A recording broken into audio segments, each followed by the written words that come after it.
Hi friends, welcome to cooking Tamil. இன்றைக்கி நம்மளோட சேனலில் பார்க்க போகிறது தவாவில் எப்படி ஃபிஷ் ஃப்ரை பண்ணுறது அப்படிங்கிறத தான் பார்க்க போகிறோம். ரொம்பவே டேஸ்ட்டாக நம்ம எப்படி பண்ணுறதுன்னு பார்க்கலாம். இது பார்த்திங்கன்னா இந்த மாதிரி ஸ்லைஸ் மீனில் தான் இந்த ஃப்ரை பண்ணணுன்னு இல்லை. நீங்கள் சின்ன சின்ன மீனாக இருந்தால் கூட அதில் கூட ரொம்பவே டேஸ்ட்டாக பண்ணலாம். நான் இன்றைக்கி இந்த ஸ்லைஸ் மீன் எடுத்திருக்கேன். வாங்க இது எப்படி பண்ணுறதுன்னு பார்க்கலாம். பார்க்குறதுக்கு முன்னாடி நீங்கள் என்னோடய சேனலை சப்ஸ்கிரைப் பண்ணலன்னா மறக்காமல் என்னோடய சேனலை சப்ஸ்கிரைப் பண்ணுங்கள். அதே மாதிரியே பக்கத்தில் வர பெல் பட்டனை மறக்காமல் கிளிக் பண்ணிவிடுங்க. இந்த ரெசிபி உங்களுக்கு பிடிச்சிருந்தா கீழே இருக்க தம்ஸ் அப் பட்டனை கிளிக் பண்ண மறக்காதீங்க. வாங்க வீடியோக்குள்ள போகலாம். இப்போ ஒரு சின்ன பிளேட்டில் ஒரு 3 டீஸ்பூனுக்கு சோள மாவு எடுத்துருக்கேன், கார்ன்ஃப்ளவர் எடுத்துருக்கேன். இது கூட 1 டீஸ்பூன் மிளகுத்தூள், 1/2 டீஸ்பூன் மஞ்சத்தூள் சேர்த்துக்கலாம்.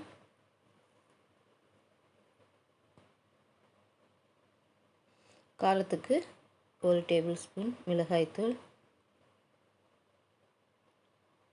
அடுத்ததாக இதுக்கு தேவையான அளவு உப்பு சேர்த்துக்கலாம்.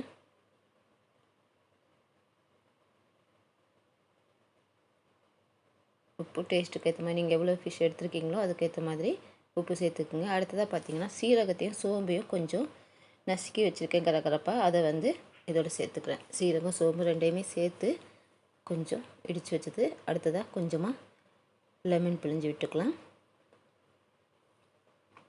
நான் ஒரு 1/4 மூடி லெமன் தான் எடுத்திருந்தேன். அதை நல்லா பிழிஞ்சு விட்டுட்டு இது நல்லா மிக்ஸ் பண்ணிக்கலாம். எல்லாத்தையுமே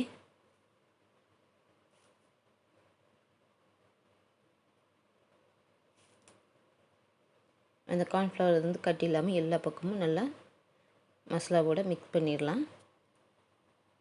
இப்போ இது கூட ஒரு 1/2 டீஸ்பூன் எண்ணெய் விட்டு மிக்ஸ் பண்ணுங்கள். எண்ணெய் நல்லா மிக்ஸ் ஆனதும் அது கூட கொஞ்சமாக தண்ணி சேர்த்து மிக்ஸ் பண்ணிக்கலாம். கொஞ்சம் தண்ணி சேர்த்து நல்லா பேஸ்ட்டாக வர அளவுக்கு நல்லா மிக்ஸ் பண்ணிவிடுங்க.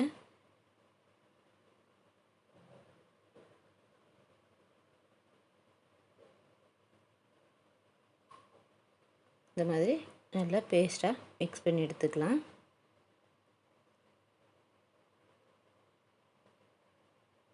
பாருங்கள், இப்போ இதை நான் எடுத்துருக்க ஸ்லைஸ் மீனோட நல்லா மிக்ஸ் பண்ணி வைக்கிறேன். இப்போ ஒவ்வொரு பீஸாக எடுத்து எடுத்துருக்க இந்த பேஸ்ட்டை இது மேலே நல்லா அழுத்தமாக தடவி விடுங்க. நீங்கள் சின்ன மீன் எடுத்திங்கன்னா சென்டரில் கத்தியால் அங்கங்கே கீறி விட்டுடுங்க. கீறி விட்டு நீங்கள் இந்த மாதிரி மசாலாவை தடவும் போது மசாலா நல்லா உள்ள வரைக்கும் இறங்கி டேஸ்ட் நல்லாயிருக்கும். இப்போ ஸ்லைஸ் அப்படிங்கிறதுனால நீங்கள் கொஞ்சம் அழுத்தி தேய்ச்சாலே போதும். இதே மாதிரியே எல்லா பீஸ்லையுமே மேலே நல்லா அழுத்தி இந்த எடுத்துருக்க மசாலாவை நல்லா தடவிக்கலாம். இது ரொம்பவே டேஸ்ட்டாக இருக்கும். அதே மாதிரி எண்ணெய் நிறையா செலவாகாது. அதே மாதிரி பார்த்திங்கன்னா அந்த மசாலாவோட டேஸ்ட் மீனோட உள் பக்கம் வரைக்கும் நல்லா இறங்கி டேஸ்ட் நல்லாயிருக்கும். நல்லா கிறிஸ்பியாகவும் இருக்கும். பாருங்கள், நல்லா அந்த மசாலாவை நல்லா தடவியாச்சு.